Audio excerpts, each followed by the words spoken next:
Hey, Pete, Hey, Mark. today it Yes, dropped. today. It It, dropped. what dropped? The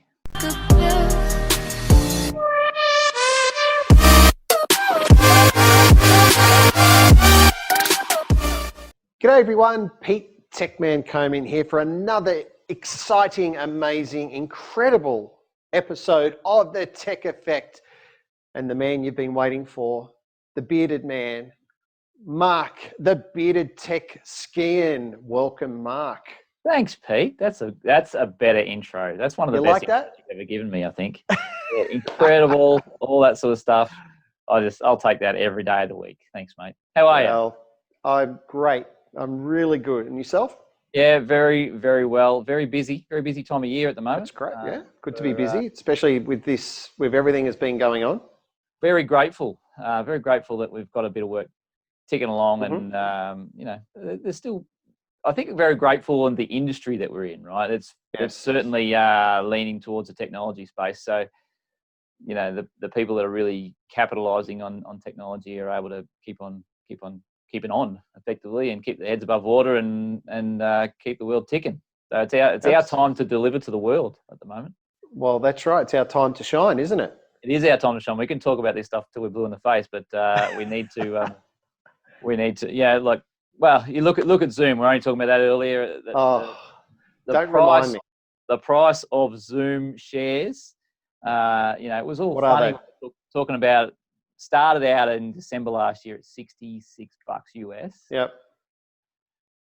August 7, they were about 250 US.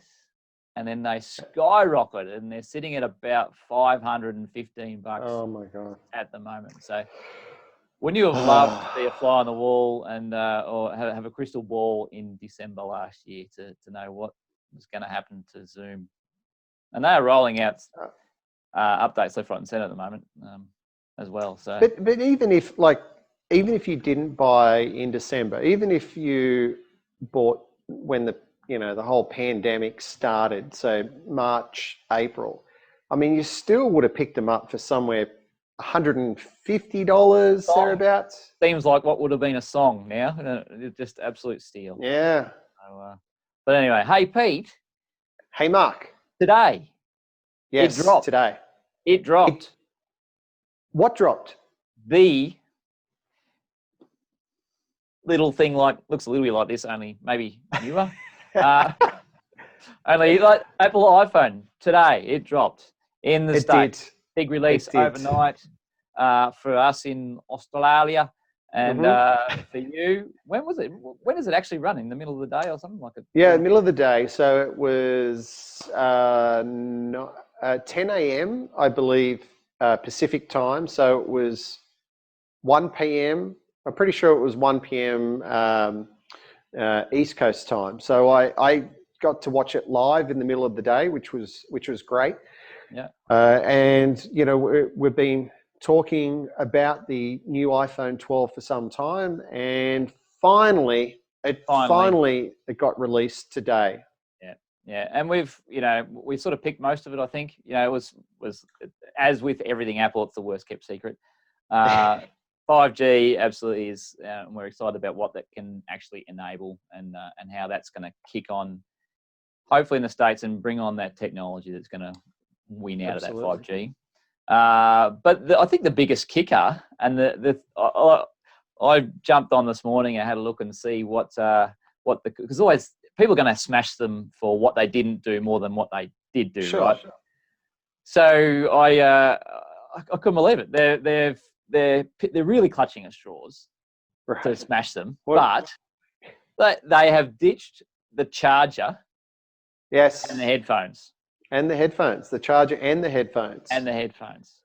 Well, they actually made quite a big deal about that on the presentation. So they had this woman, I can't remember her name. She was actually standing on the roof of the spaceship, the Appleplex, whatever it's called, the big, huge circular building.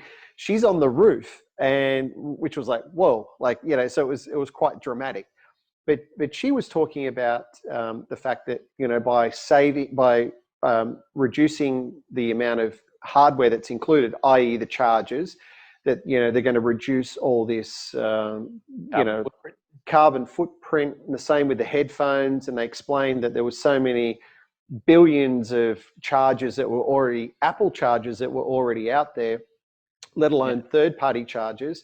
And on top of that, by reducing the carbon footprint and the e-waste, what happens, they can actually make the packaging smaller. So they can increase it by 70%. So each pallet will have 70% more iPhones on it, which therefore reduce shipping costs and also emissions and blah, blah, blah. But as I said, they did make a really, really big deal about it. And so it wasn't so much this is not what you're not getting. It's a very good way. It's a very good way to put a positive marketing spin on them getting more margin in their phones.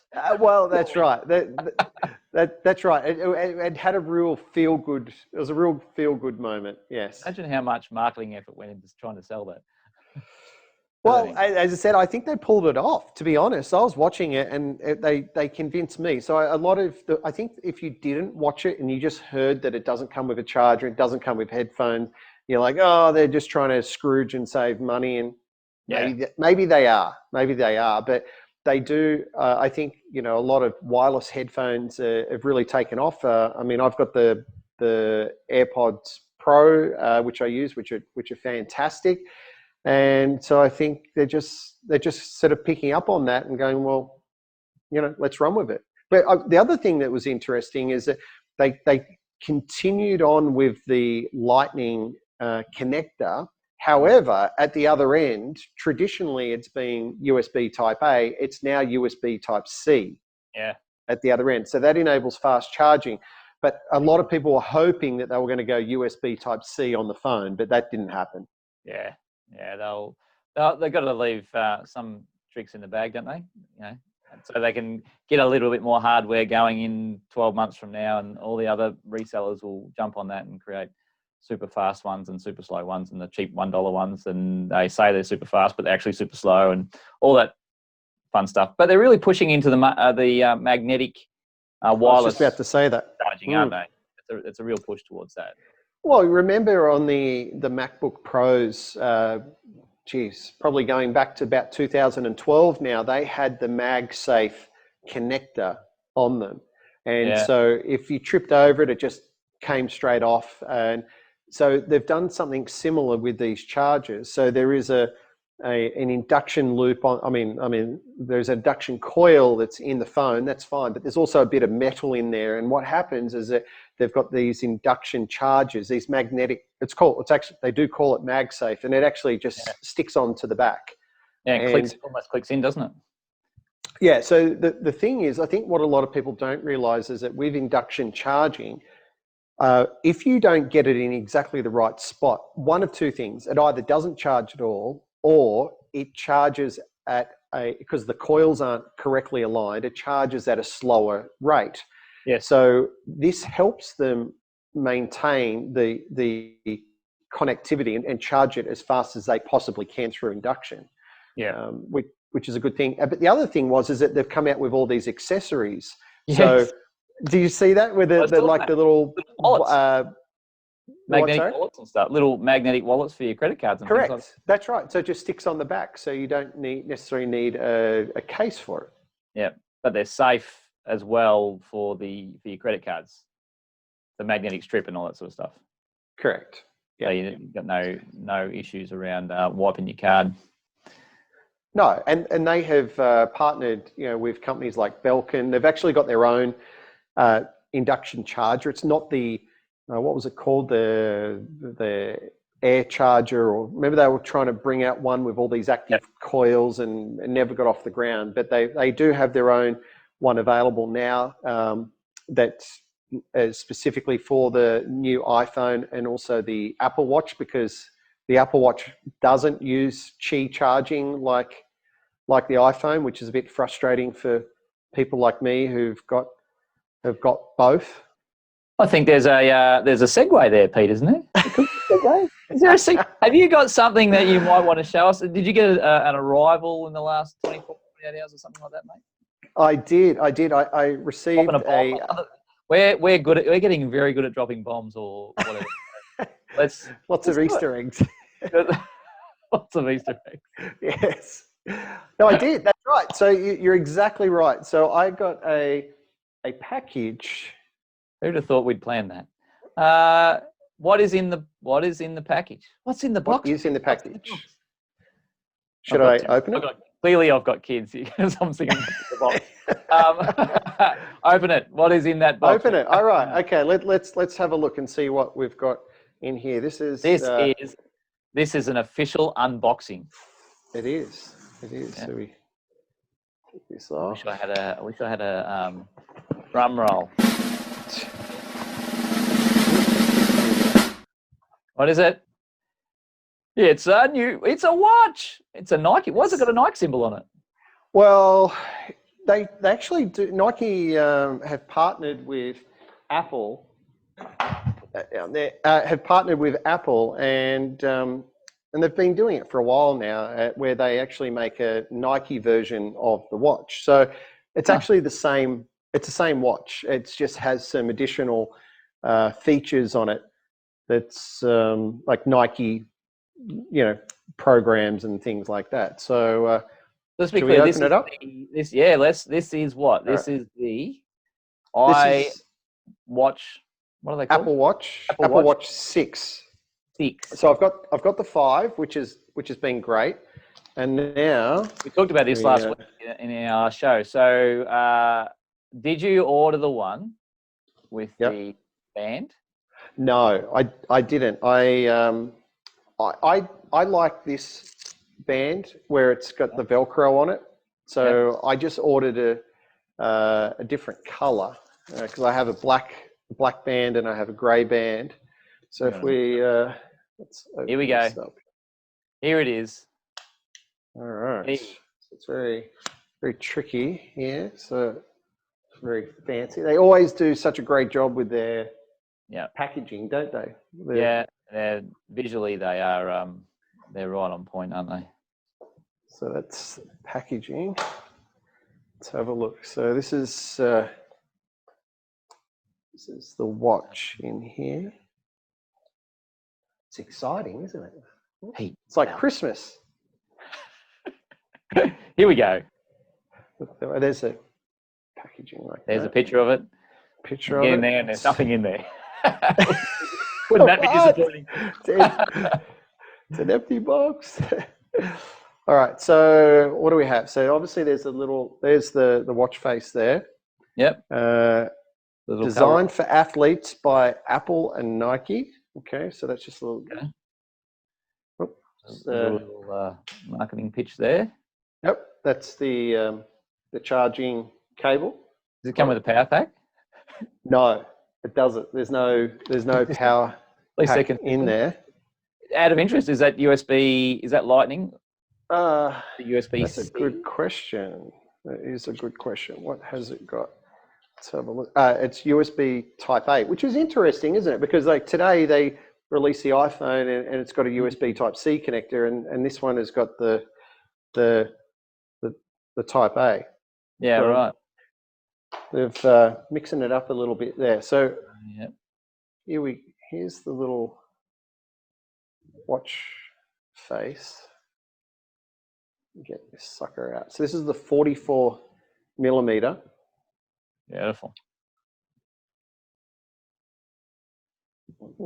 Turn it on. And so transferring all your stuff over, is it much the same as a phone, mate? It'll just do the... Yeah, it's just a breeze. Yeah, so it just remembers all the previous settings and it'll transfer it across. So it makes it. One thing they've done really well is they just make it easy for people, don't they? Apple. Well, they do. They really have got their ecosystem sort of down pat, haven't they? They do a good job. This is the band. So I ordered this fancy kind of blue band. As I said, trying to mix the colours up a little bit. Because you are a bit of a style, aren't you? Like, bit of a hit with the ladies as well. Little distance runner in school.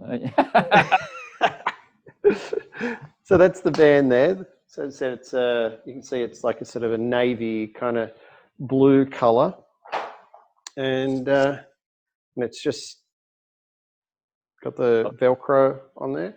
Click in, So click I'll just in. click in. Where's this bit here? So I just click this in down the bottom. Click that in up the top. Goes in like so. Take this one off. Oh, and in other news, I see you've got an ad on eBay for an Apple Watch 5. It's true. It's actually, you know how we were talking about to-do lists and apps and things like that. It's actually on my to-do list for this weekend is to sell the Apple Watch 5. Yeah, right. I said it was a great watch. There's no real reason to need to upgrade to this one, except just pick for up your phone. there you go. So I could pair that and it'll be up and running in no time. So the Apple Watch 6. So there you go. This is an unboxing of the Apple Watch 6. I'll do maybe next show, I'll give you my first impressions of it and keep everyone up to date of what I think about it. But it's exciting. I mean, the main difference between this one and the 5 is it does the blood oxygen levels. So it'll be interesting to see how that works. Yeah, will be. There's no LiDAR technology in this one in the watches. There's no LiDAR, no, unfortunately. But think about where that's going. I did a bit more reading up on that, and think about if you got LiDAR into a watch, we could really be moving into what's his name? Not Maxwell Smart. I'm thinking about who? Sean Connery, James Bond. 007. 007. He's walking around, and you can just scan the room and as he's, or even Ocean's 11. Matt Damon and Brad Pitt are even walking around scanning the room. Just and then they come and make a full render of it when they're done. That'd be pretty funky. Well, it would be funky. Funny you say that you mentioned James Bond and in particular Sean Connery, because my middle name is Sean, spelled Sean, after Sean Connery. So I've got 2 older brothers, and when I was born, like they were massive James Bond fans. There's a bit of an age gap between myself and my brothers, and they were saying, call him Sean, like after Sean Connery, and that didn't happen, but that's how I got my middle name, after James Bond. There you go. There's a good bit of useless information for you. Who'd have thunk it, hey? Who'd have thunk it? Hey, Pete, while we're on exciting unboxings and different things like that, I believe you also, not only did you get a box sent to you with a watch in it, you also got a letter or an email, probably in today's terms. No carrier pigeon, but no. Or something else that's hitting the market that we don't know about. This absolutely. This is really exciting. This is for me. It's more exciting than the new Apple Watch. So Amazon have released a Fitbit-like wearable device. So it actually looks quite similar to an Apple Watch, a cross between an Apple Watch and a Fitbit, and it's called Amazon Halo. Now we briefly touched on this, I think, a few episodes ago. And so what happened is that they released this fitness band, or health band, as they call it. Well, they didn't actually release it. They said that we have this product coming out, right? And you could apply to as an early adopter or early release. So I jumped on Amazon. I applied. I received an email yesterday saying that I have been chosen for this early release, and it arrives tomorrow. So I'm really excited to check this new fitness band out. Right. So what was the exciting part that you're really looking forward to, apart from wearing two watches at the same time? Which one will you look at? Does it actually tell the time, or is it just a? No. It is just a band. You'll see in the graphic that we have up in the screen here that it is just a band, and as I said, it kind of looks like a watch. It looks similar to an Apple Watch with the strap and everything. Yep. Okay, so it obviously tracks your movement. It tracks heart rate. It tracks your sleep. It does all those kinds of things. It's pretty common. Yeah, across the board. Yeah, correct. But the reason why I want this is because it actually detects your tone of voice. Really, that's very fairly new and cutting edge. Well, you think about it. So obviously we get caught up, with our day-to-day lives. We have a lot of people have a lot of stress in their lives, and like measuring our heart rate, measuring how many steps we've taken, even like with Apple measuring the blood oxygen levels, like it's pretty amazing. But to actually monitor your tone of voice, so it can actually report back to you. It doesn't do that in real time. It's measuring it all the time. It's listening all the time, but it reports back to you. I don't know, maybe it's once a day. As I said, I haven't received it yet. I will let everyone know as soon as I get it. But it'll give you a report of how you've been talking to people and interacting with people. That's interesting. So you'll have to have a little bit of self-reflection at the end of the day and go, how did I handle that? And then, maybe I was a bit harsh around that. But what interests me there is how did they get into that information? Now, and this is just speaking this out, I guess. So, yes. People think when they're talking to Alexa, they're just asking for information, but there's a whole world of analytics happening, which 100%. So clearly that's been, because we have all sworn at Siri and, and done some funny jokes and different things like that to test out. So you can imagine that those analytics and is feeding back into a massive big database on which they're doing of algorithms that they're doing some stuff with. So now they can go, we're going to release this watch. And because you've been yelling at me because you say, play that stupid song, they realize that this is now a bit harsh. And now they can release that into a watch and you can self-reflect. Well, you think about it, like they've kind of been doing this for a while. Like whether it be Google Home or Siri or Alexa, and apologies to anyone that I've just set off your voice activation devices by saying those keywords. Yeah. Oh, my Alexa's just started in the background. There you go. Right on cue. I was waiting for Siri over here to pop up. Right on. Yeah, but it's listening all the time anyway, right? So effectively, is all they're doing is just they've just got an algorithm running to detect that tone of voice. I mean, you've heard stories about Google Home detecting a window breaking and it's called the police, or like someone screaming, or all these kinds of things. So it's whether you like it or not, it's always listening. So how could you use that information in a good way to sort of track your behavior? So it's not just your fitness, but what about the way that you talk to others? I think it's great. What'll be interesting is when they get it to real-time feedback. If you like the dog collars, the anti-bark dog collars that you can get, so the dog barks. Yeah. You have one of those on your arm. It's just like getting a bit harsh, getting me wound up, and you calm down. How many times have I told? That'd be cool, right? I'll look forward to seeing how many buzzers you've had by the end of next week. Exactly. You keep getting shocked. Yeah. And I think it'll be interesting to see how they handle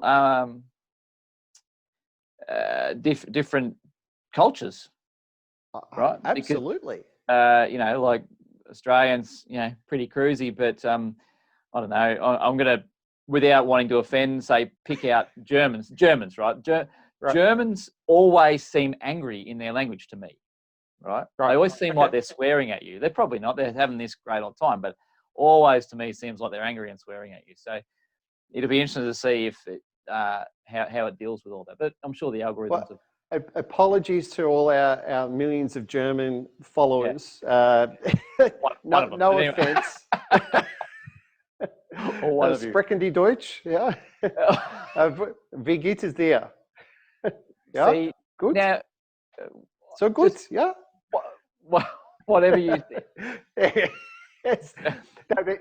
What's interesting is that they have this early release is only in the US. So what's the reason why I'm laughing is because there's an election coming up in about 3 weeks' time, and they're releasing this, and they're going to try to detect the tone of people's voices, and the tension over here is it's really, you could cut the air with a knife. Yeah. So it's an interesting time to release this to see how it's going to behave, and whether or not. I don't know if they'll release this information, but wouldn't it be great to find out the difference between pre-election and post-election, and do a comparison to see if people's tone has changed. So I'm excited about that. But for me, the real application is not only self-improvement. I mean, that's obviously part of it, but I would love to see this technology deployed in the workplace. So we designed smart workplaces. And imagine if you had something like this that actually could listen in to the tone of a workplace. And I know it kind of sounds a bit Big Brother, but you could potentially detect unrest. If people are, bickering with each other, or just, once again, it doesn't necessarily have to be. Remember the saying. It's not what you say; it's how you say it. Yeah, so, absolutely.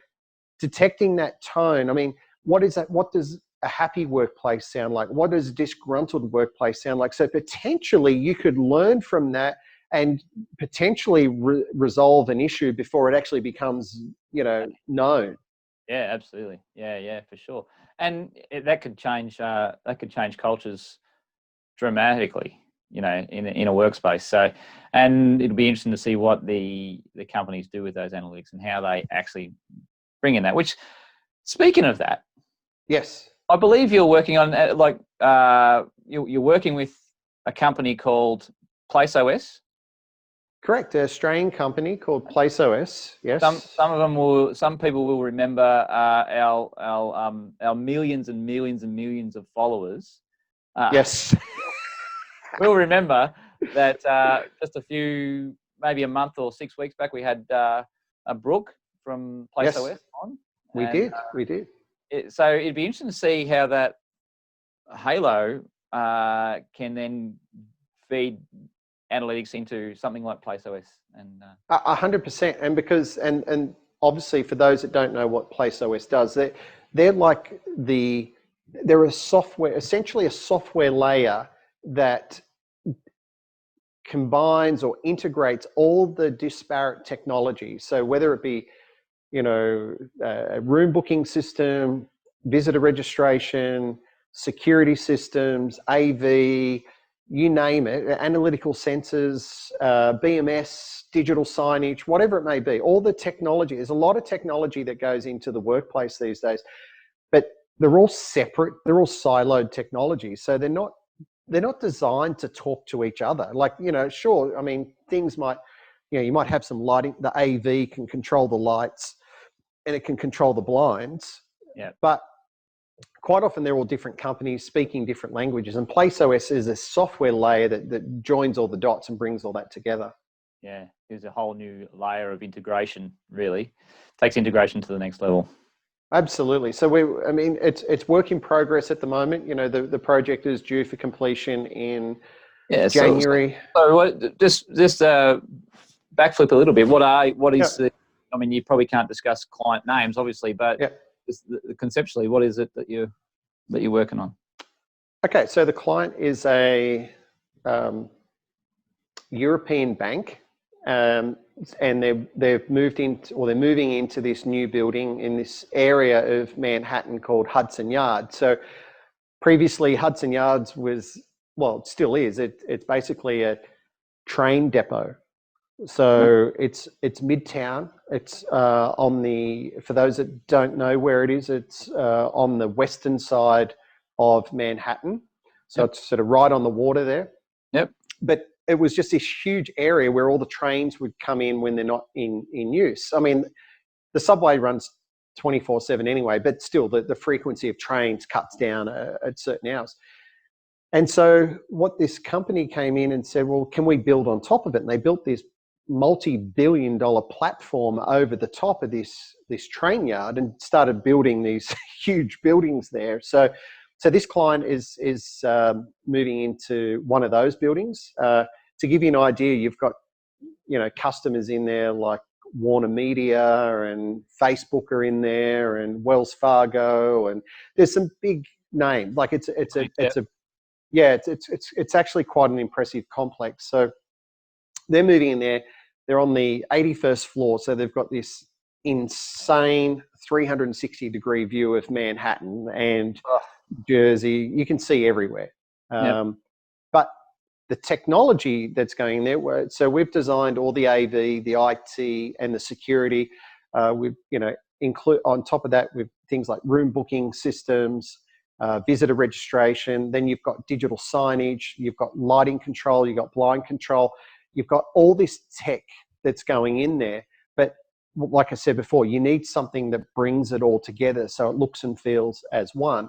So for instance, even things that we're doing, say, for the visitor registration. So instead of, a lot of companies would have like an iPad at the front desk and you put your details in. So what we're doing is we're doing away with that. We have a large portrait LCD, interactive LCD in the reception area with a Hudley IQ camera bolted to the side of it. And then so what will happen is that if I worked for the bank and I invited you along to the meeting, you would get a QR code on your, you know, as an email, and you could just walk up to it, scan the QR code, and that'll check you in straight away. Okay. Because, you know, with COVID, you know, we want to have a touchless and a touchless environment. So by just doing the QR code, you do that, it'll take your photo and it'll print the badge out, and the receptionist gives you the badge and you wear your lanyard and off you go. But you know, the other things that we're doing there is, you know, we're displaying all the information, all the basic stuff, weather, transportation, you know, and then we've got this large, massive 1.2 mil pixel pitch video, LED video wall there. So there's a company over in Europe that's designing games and content for it, which is really, really cool. As I said, so making that interactive then. Yeah, interactive via, it's not interactive touch, but interactive via Microsoft Connect. Right. Yep. So they'll be able to play games against each other, you know, Pong, or over here there's a game called Cornhole or Bag Toss that some people might be familiar with. It's quite popular. They actually have you see it on ESPN, you're flicking the channels as the Cornhole Championships, and you're like, wow, it's televised, right? So it's we've got analytical sensors going in, so they'll actually be able to book individual desks, right? Not just book a room, but book the desks. We'll do people counting. We're measuring the air quality within the space, temperature, humidity, everything. But none of that is possible without having this PlaceOS layer in there that talks to all these systems to make all that happen. Yeah, that's pretty cool. So there wouldn't be many competitors to PlaceOS, I would have thought, is it? Not really. There is funny enough, another Australian company called Switch Automation who do something similar. The way that I would describe the two, you know, the way I perceive the two companies is that PlaceOS, which was formerly known as ACA, they started off more workplace technology, where Switch Automation started off as more building technology or building automation.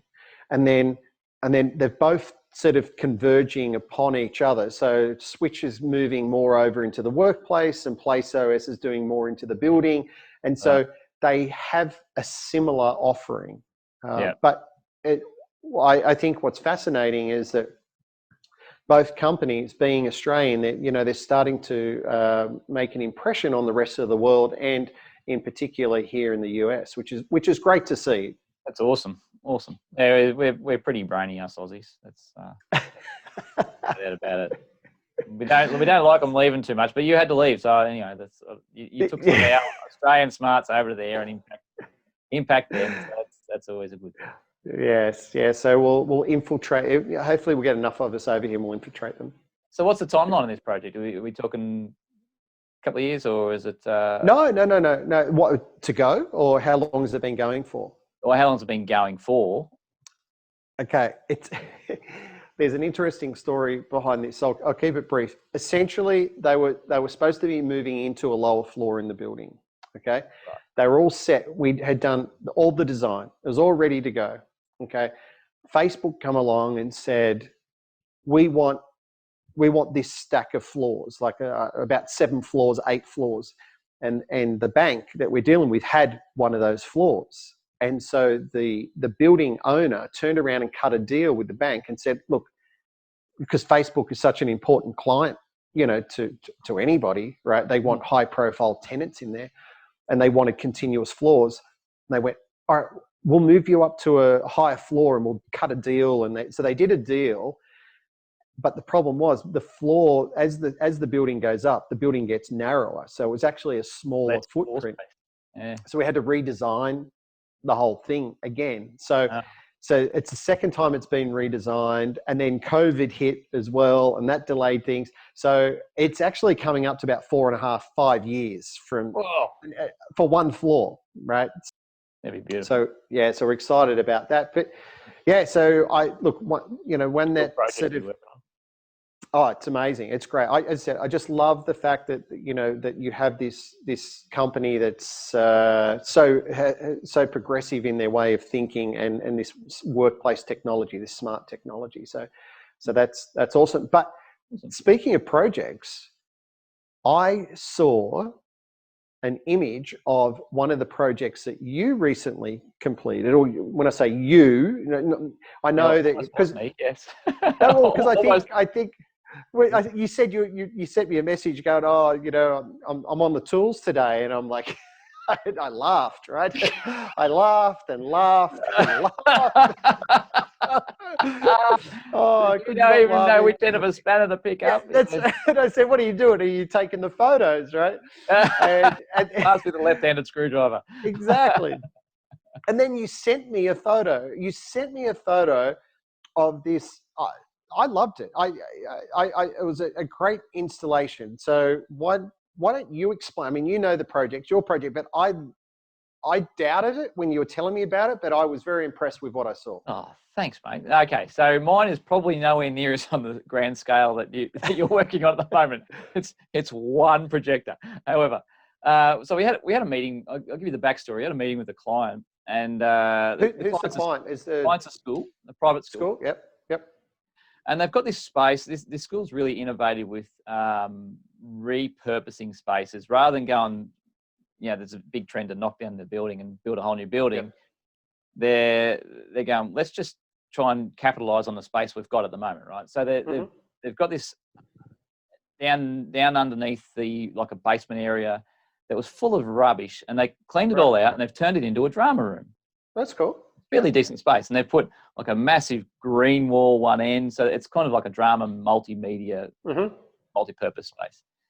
And then they said, we're going to have a black wall here, right?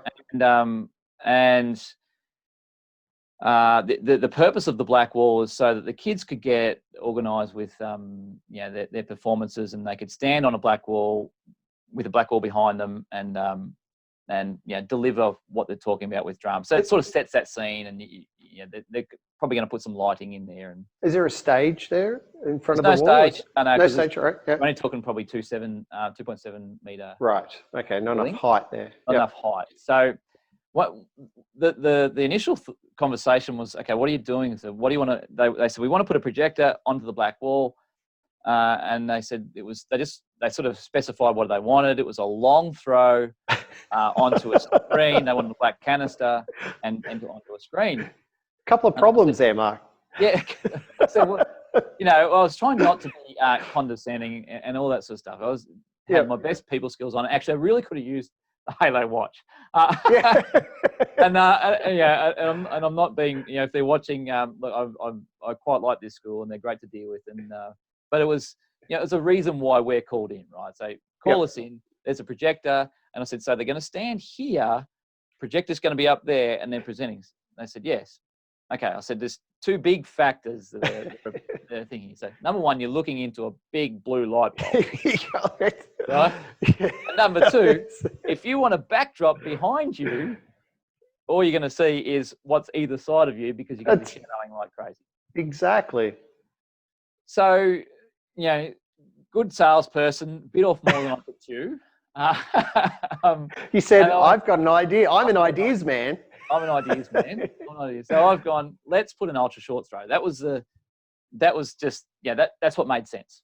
Good choice. Right? It's behind us and everything else, but it's a black Which wall. one did you choose, by the way? What did you put in there? The Epson EB 1480 Fi. Is that the ultra wide one? Is that It will do 21:9. Yeah. Yep. Yes. Nice. So the concept was that we could put in 21:9. They get a wider digital canvas behind them, wider backdrop, and the theory was, I'm going, so it's a black wall, but the Epson projector only comes in white. Yeah. So I've gone, okay, off-white, beige. Yeah. It's like Richie Benno's suit, right? Like, these jackets.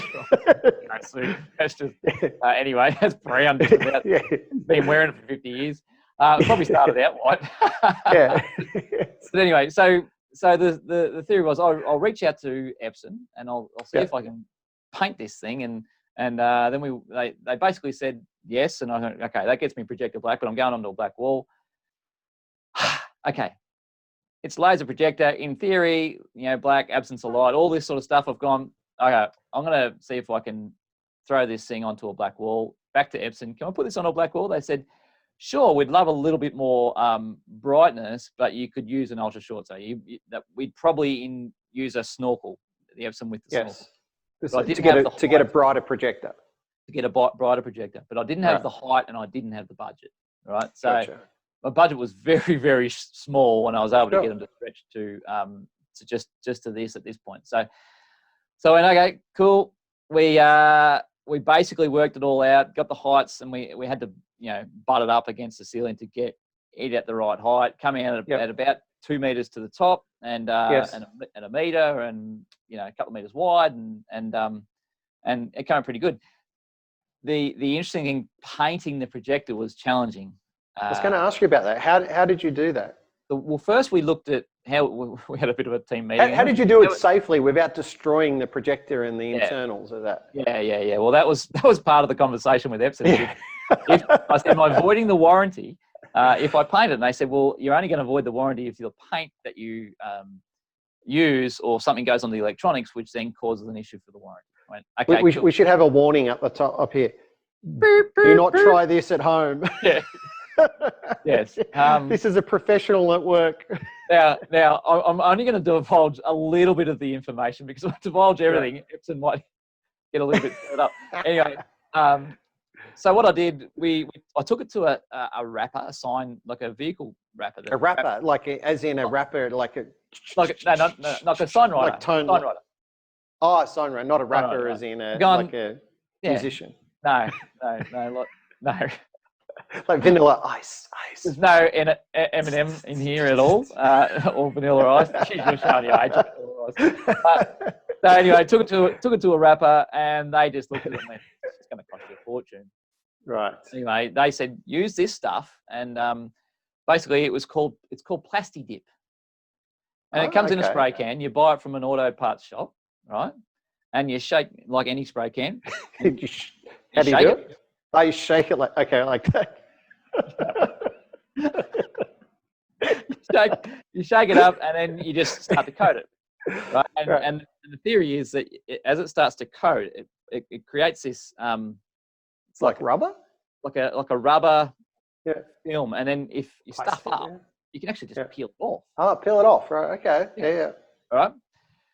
So I did have to do some fairly detailed taping, Masking. and I took a little. Might taking the case apart.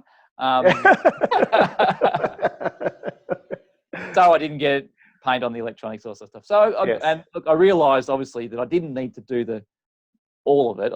Because that was white facing the ceiling. Still. Then I had to do the mount as well. So all the mount had to get done in black, and that was also challenging. And then I realised I missed a spot when we were on site, so we had a can on site, and there was a little bit of hand painting around the vents because there was a vent that I couldn't get out, so I just had to hand paint that. And look, from distance, from anywhere further than about 30 centimeters, you wouldn't have known. So what does it look like? You got anything to share? Here's one I prepared a little earlier. No, right. I do have one. Just give me a second. I will share it. So this is a reason, I guess, why one would watch the video rather than listen to us on Spotify. The podcast. But here we go. Here's the share. Yes. So you'll be seeing that now. Gotcha. All right. So it came up from great. It came up really good. Look, a great plug there for us as well. The big picture. Big picture. I'll take it. So yeah, it does. It looks really good. And look, my caveat was I said, look, if this doesn't work, I said you need to block out the windows. Yes. And get this room dark. Oh, right. So they actually, because even though you said before that it was kind of like a basement or it was a storage area, it still had some windows. There's windows on one side. The complete opposite side. Okay, to this. Yeah. Right? So I said if you block out the windows, I said it'll be no problem at all.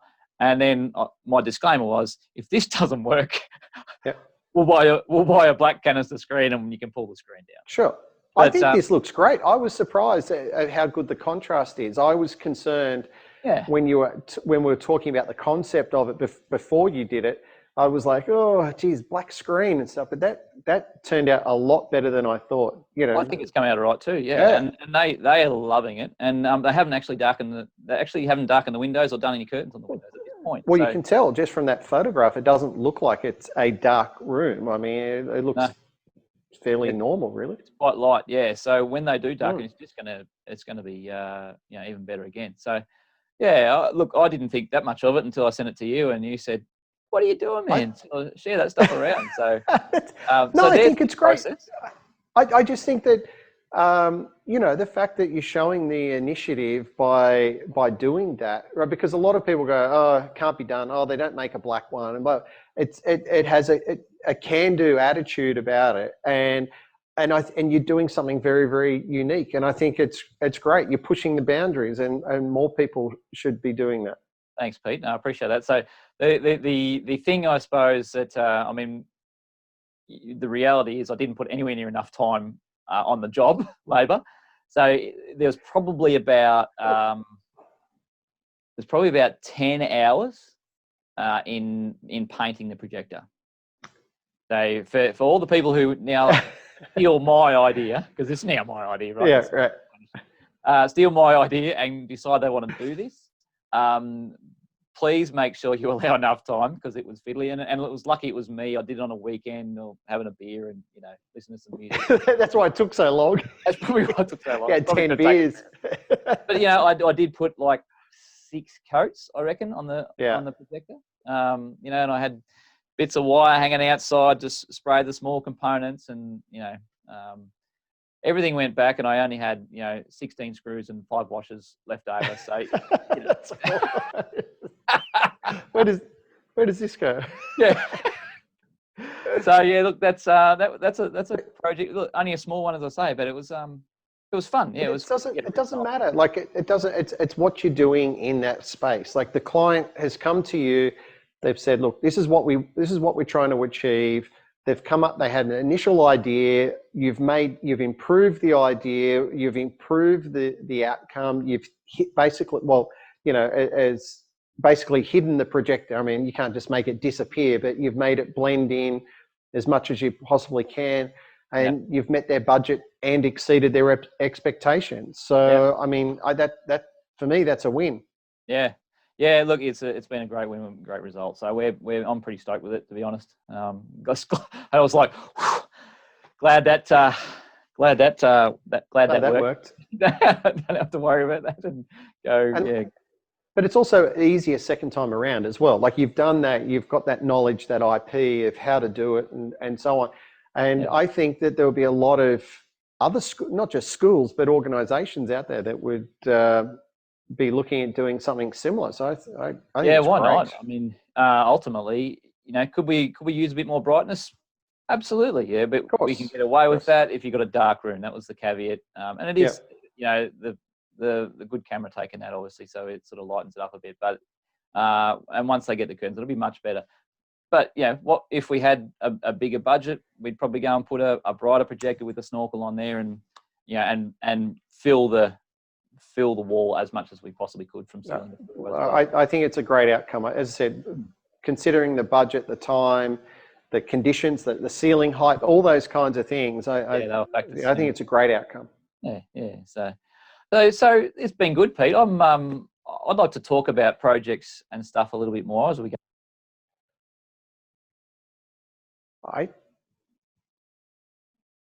How's your audio there, Mark? I'm not too sure that we've got you.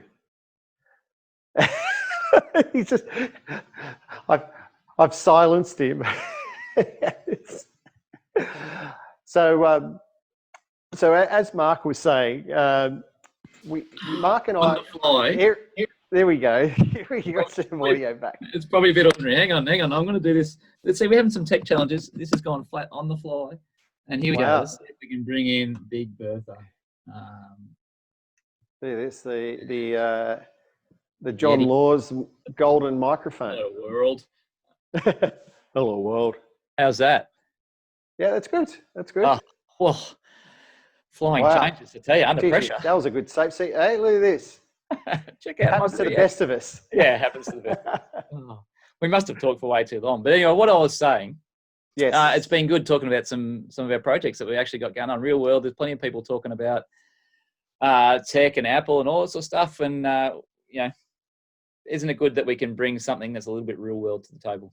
Well, I think what a lot of people don't understand is that I know, as professional as we are and as amazing as we are, this is not our full-time gig.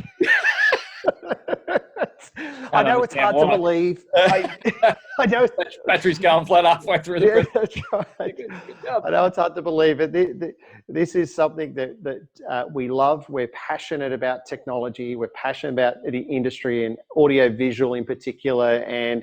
But we have real full-time jobs, and you as an installer and me as a designer and a consultant, I think we bring a lot of knowledge and experience that we can share with the projects that we work on a regular basis. It's quite amazing that we actually like each other, because typically in any other world, it's like, if there's an engineer, conceptually you come up with it, and as the real world delivery person, you go, that guy is seriously on drugs, and that was never going to work. But anyway.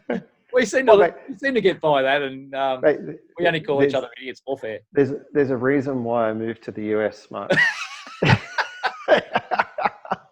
And I still. I've got to get away from this guy. And I still found you, mate. Don't you worry. No. Look. Obviously, we do have a lot of fun. We're very passionate about what we do, and we would love to continue to share more, like you said, real world projects that we're actually involved with, and we're not just, as I said, we're not just sitting on the sidelines talking about tech. We do get our hands dirty now and again. Yeah, now and again is very now, and hopefully not again. Anyway, Pete, it's been great. Look, for all those people who want to tune into our to who we are the Tech Effect. We are I'm Mark, the Bit of Tech. Pete, the Tecman Coman. You can find us on YouTube, LinkedIn, Facebook, Spotify, Apple Podcasts, soon to be Insta, and probably, if you're into anything else that's there, then go looking for us. We're infiltrating your world like Facebook is. So we're next. Right beside Facebook on your phone will be like the Tech Effect, and that's it. I'm trying to get to number 1. So That's anyway, it. subscribe, jump in, and yeah, we are talking tech and real world tech. So Pete, great to catch up as always. Thank you, Mark. And we will be talking to you again very soon, the next week or so. So Sounds keep great. an ear out. Talk to you soon, guys. Bye for now.